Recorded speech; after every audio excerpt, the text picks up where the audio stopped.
आजचा जर का तुम्ही व्हिडिओ पाहिलात ना तर तुम्हाला प्रिपोजिशन साठी कुठलाही दुसरा व्हिडिओ शोधण्याची गरजच नाही, कारण जे प्रिपोजिशन्स यूज करतो आपण ते सगळे प्रिपोजिशन आपण काल आणि आजच्या व्हिडिओमध्ये कव्हर करणार आहोत. तर चला मग शिकूया आपले राहिलेले प्रिपोजिशन्स. तर आपलं प्रिपोजिशन आहे in front of. In front of म्हणजे च्या समोर, एखाद्या गोष्टीच्या समोर आपण वापरतो इन फ्रंट ऑफ. आता त्याचा यूज कसा आहे तर पोझिशन दाखवण्यासाठी, पोझिशन पुढे दाखवण्यासाठी आपण इन फ्रंट ऑफ ला वापरतो. आता एक्झाम्पल्स बघायची झाली, a bus stop in front of our car. Bus कुठे थांबली? आमच्या कारच्या समोर थांबली, आमच्या कारच्या पुढे थांबली. He walked in front of me. तो कुठे? माझ्या पुढे चालला. The dog sat in front of its owner. Dog कुठे आहे? त्याच्या ओनरच्या पुढे बसला. आता अजून काय इन फ्रंट ऑफ म्हणजे समोरासमोर. एखाद्याला आपण फेस करत असतो त्यावेळेला सुद्धा इन फ्रंट ऑफ ला वापरतो आपण. जसं की don't speak loudly in front of the guest. गेस्टच्या समोरासमोर, गेस्टच्या समोर लाऊडली बोलू नका. She sang in front of large audience. ती काय आहे? खूप साऱ्या ऑडियन्सच्या समोर गाणं गायली. तर पहिला जो अर्थ होता इन फ्रंट ऑफ म्हणजे पुढे, दुसरा अर्थ आहे समोरासमोर. He gave a speech in front of students. त्यानं स्पीच स्टुडंट्सच्या समोर दिलं. आता आपलं नेक्स्ट प्रिपोजिशन आहे ते म्हणजे नेक्स्ट टू. नेक्स्ट टू म्हणजे काय? शेजारी किंवा अगदी बाजूला. त्यासाठी आपण वापरतो next to. Beside someone or something. एखाद्याच्या बाजूला किंवा एखाद्या व्यक्तीच्या, वस्तूच्या शेजारी. The school is next to the hospital. School कुठे आहे? हॉस्पिटलच्या बाजूला आहे. My house is next to the park. माझं घर कुठे आहे? पार्कच्या शेजारी आहे. She sat next to me. ती कुठे बसली? माझ्या शेजारी बसली. तर आपण नेक्स्ट टू चा अर्थ बघतोय शेजारी किंवा बाजूला. The bank is next to the post office. Bank कुठे आहे? पोस्ट ऑफिसच्या बाजूला आहे. तसंच तुम्ही मला सांगायचं तुमचा ऍड्रेस, तुमचं घर कशाच्या नेक्स्ट टू आहे. नेक्स्ट यूज आहे इमिडिएटली बिसाइड. अगदी बाजूला असेल तरी सुद्धा आपण नेक्स्ट टू लाच वापरतो. जसं की please stand next to your friend. तुझ्या मित्राच्या अगदी बाजूला उभे राहा. He parked his bike next to my car. त्यानं माझ्या अगदी बाजूला त्याची कार पार्क केली. Keep the bottle next to the sink. Bottle कुठे ठेव? सिंकच्या अगदी बाजूला, सिंकच्या अगदी शेजारी ठेव. The restaurant is next to the cinema. Restaurant कुठे आहे? सिनेमा थिएटरच्या अगदी शेजारी आहे. आता नेक्स्ट आपला आहे ऑलमोस्ट, जवळ जवळ. अशा अर्थाने सुद्धा आपण काय करतो? नेक्स्ट टू ला वापरतो. It was next to impossible to solve the puzzle. म्हणजे हे जवळ जवळ काय होतं? इम्पॉसिबल होतं हे पझल सॉल्व्ह करणं. Finding a taxi was next to impossible. Taxi find करणं काय? जवळ जवळ अशक्य गोष्ट आहे की त्यासाठी आपण नेक्स्ट टू ला वापरतो. नेक्स्ट प्रिपोजिशन बघायला गेला तर आहे बिसाइड. बिसाइड म्हणजे शेजारी, बाजूला, एखाद्याच्या शेजारी. आता for example next to someone or something. एखाद्याच्या बाजूला. She sat beside me. ती काय झाली? माझ्या बाजूला बसली. The school is beside the library. School कुठे आहे? लायब्ररीच्या बाजूला आहे. My father stood beside me. माझे वडील माझ्या बाजूला उभे राहिले. The dog is sleeping beside the chair. Dog कुठे आहे? चेअरच्या बाजूला झोपलाय. Keep the bottle beside the sink. Bottles काय आहे? सिंकच्या बाजूला ठेवा. नेक्स्ट आहे ऍट समवन्स साइड. एखाद्याच्या सोबत किंवा बाजूला. My mother stayed beside me in the hospital. माझी आई काय झाली? माझ्या बरोबर हॉस्पिटलमध्ये राहिली. Beside. He walked beside his friend. तो आपल्या मित्राच्या बाजूने चालला. The teacher stood beside the student. Teacher काय झाले? स्टुडंटच्या बाजूने चालले. नेक्स्ट प्रिपोजिशन आहे नियर. नियर म्हणजे काय? जवळ. ओके, आता तुम्ही तुमचा ऍड्रेस सांगू शकता की तुमचं घर कशाच्या जवळ आहे. आता एक्झाम्पल बघायचे झाले, नियर म्हणजे close to a place or thing. एखाद्या जागेच्या किंवा वस्तूच्या जवळ. Example my house is near the school. माझं घर कुठे आहे? स्कूलच्या जवळ आहे. There is a hospital near my home. घराच्या जवळ काय आहे? माझ्या हॉस्पिटल आहे. The bank is near the bus stop. Bank कुठे आहे? बस स्टॉपच्या जवळ आहे. She lives near the railway station, ती रेल्वे स्टेशनच्या जवळ राहते. We Sat near the window, आम्ही खिडकीच्या जवळ बसलो.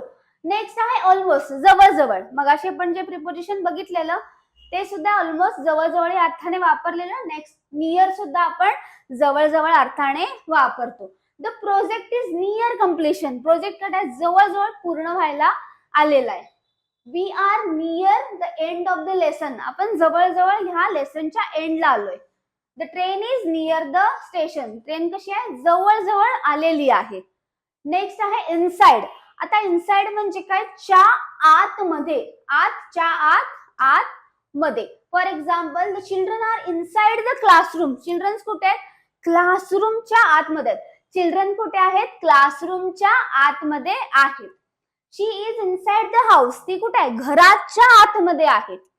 The keys are inside the drawer, keys कुठे आहेत, ड्रॉवरच्या आतमध्ये आहेत. The cat is inside the box, cat कुठे आहे, बॉक्सच्या आतमध्ये आहे.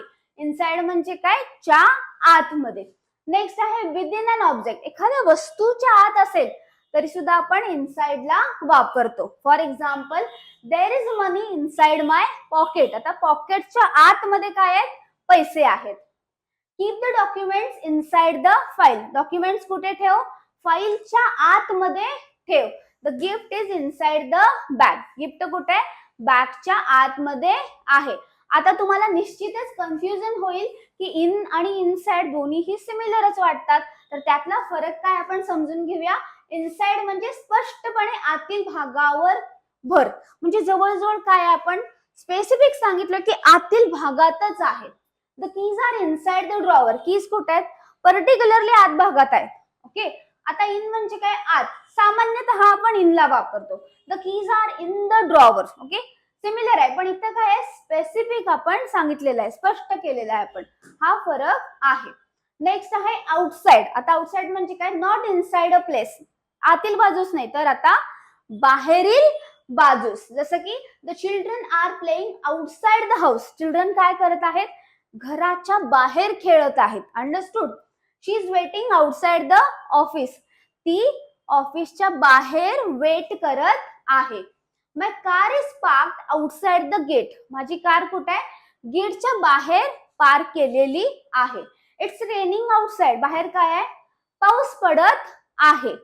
आता काय डिफरन्स आहे आउटसाइड आणि आउट ऑफच्या मध्ये, काय डिफरन्स आहे आउटसाइड आणि आउट ऑफ मध्ये, तर आउटसाइड म्हणजे बाहेर किंवा च्या बाहेर, लोकेशन दाखवतं. शी इज आउटसाइड द हाऊस, ती घराच्या बाहेर आहे. आणि आउट ऑफ म्हणजे काय, आतून बाहेर, इथं आपण दाखवतो ती म्हणजे मुवमेंट. आता काही सेंटेन्सेस मराठीतून तुम्हाला होमवर्क साठी तुम्ही मला ह्याचे आन्सर्स कॉमेंट करायचे आहेत. जसं की माझं पुस्तक टेबलवर आहे, आता ह्यासाठी कोणतं प्रिपोजिशन तुम्ही वापरणार हे तुम्ही मला कॉमेंट करायचं आहे, तुम्ही मला हे सेंटेन्स कॉमेंट करायचं आहे. आम्ही सकाळी 8 वाजता शाळेत पोहोचलो, तुम्ही बघू शकता पर्टिक्युलर यूज आहे 8 वाजता, टेबलवर. जरा लक्षात घ्या, कालचे आपण शिकलेले प्रिपोजिशन्स कुठेतरी इथे वापरले जाणार आहेत. मांजर खुर्ची खाली बसली आहे. ओके, खुर्ची खाली, तुम्ही डिफरन्स समजून घ्या कोणतं प्रिपोजिशन घेणार. माझा भाऊ मुंबई मध्ये राहतो, मुंबई मध्ये कोणतं प्रिपोजिशन येणार. मी माझ्या मित्रासोबत बाजारात गेलो, यामध्ये सुद्धा कोणतं प्रिपोजिशन येणार तुम्ही मला कॉमेंट करायचंय. आता आपण थोडंसं रिवाइज करूया की कालच्या व्हिडिओमध्ये आणि आज आपण कोणते कोणते प्रिपोजिशन शिकलो. तर आपण शिकलेलो आहेत हे सारे प्रिपोजिशन्स. आपण पर्टिक्युलरली ह्या 3 प्रिपोजिशन्स मधला फरक पाहिला की इन, ऑन आणि ऍट. आता इन, ऑन, ऍट कशासाठी, तर प्लेस, टाइम या दोन्हीही गोष्टी आपण दर्शवण्यासाठी वापरतो. आता इनचा अर्थ काय होतो, च्या आत. ओके, प्लेस दाखवायची असेल च्या आत आणि टाइम दाखवायचा असेल तर आपण इयर किंवा मंथ इनने दाखवतो. ऑन आपण कधी वापरतो, च्या वर, पण ज्या वेळेला त्या सरफेस बरोबर कॉन्टॅक्ट असेल त्यावेळेला आपण ऑनचा वापर करतो.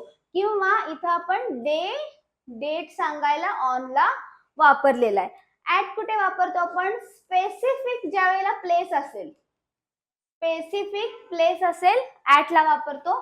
आणि इथं सुद्धा अगेन स्पेसिफिक टाइम असेल ऍट 9, जे काय स्पेसिफिक टाइम आहे आपण ऍटला वापरतो. ओके. आता अंडर म्हणजे च्या खाली, एखाद्या गोष्टीच्या खाली आपण ज्या वेळेला सांगत असतो आपण वापरतो अंडर. ओव्हर म्हणजे च्या वर. पण ऑन आणि ओव्हर मधला डिफरन्स मी तुम्हाला सांगितला होता. ऑन म्हणजे सरफेस बरोबर कॉन्टॅक्ट असेल आणि ओव्हर म्हणजे नो कॉन्टॅक्ट. ओके, डिस्टन्स असेल. बिटवीन म्हणजे दोन्हीच्या मध्ये, दोघांच्या मध्ये, दोन गोष्टीच्या मध्ये असेल बिटवीन. बिहाइंड म्हणजे च्या मागे, एखाद्या गोष्टीच्या मागे असेल बिहाइंड वापरतो.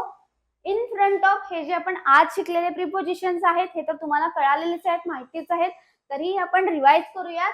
इन फ्रंट ऑफ म्हणजे च्या समोर किंवा च्या पुढे, in front of. Next to म्हणजे च्या समोर किंवा च्या शेजारी. बिसाइड च्या बाजूला. नियर च्या जवळ. तुम्ही तुमचा ऍड्रेस सांगू शकता मला नियर वापरून. इनसाइड च्या आत. आता मी तुम्हाला इनसाइड आणि इन मधला फरक पण सांगितलेला आहे. इन म्हणजे सुद्धा च्या आत, पण इन हे काय आहे, कॉमन यूज आहे, सामान्य वापर आहे. पण इनसाइड म्हणजे पर्टिक्युलर स्पेसिफिकली आतल्या बाजूस आपण इनसाइडला वापरतो.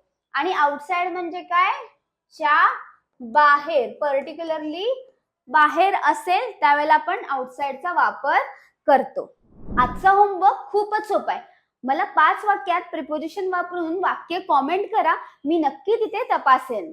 आणि हा व्हिडिओ तुमच्या मित्रांसह सुद्धा शेअर करा, कारण त्यांना सुद्धा शिकायला मिळू देत की प्रिपोजिशन्स काय आहेत. आणि जर का तुम्हाला आमचा हा व्हिडिओ आवडला असेल तर या व्हिडिओला लाईक करा. आणि पुढील असेच लेसन्स तुम्हाला शिकायचे असतील तर आमच्या ईगल स्पोकन इंग्लिश अकॅडमी चॅनलला सबस्क्राईब करा. आणि हो, तुम्हाला जर या व्हिडिओचे नोटिफिकेशन्स हवे असतील तर बेल आयकॉन प्रेस करायला विसरू नका. भेटूया नेक्स्ट व्हिडिओमध्ये.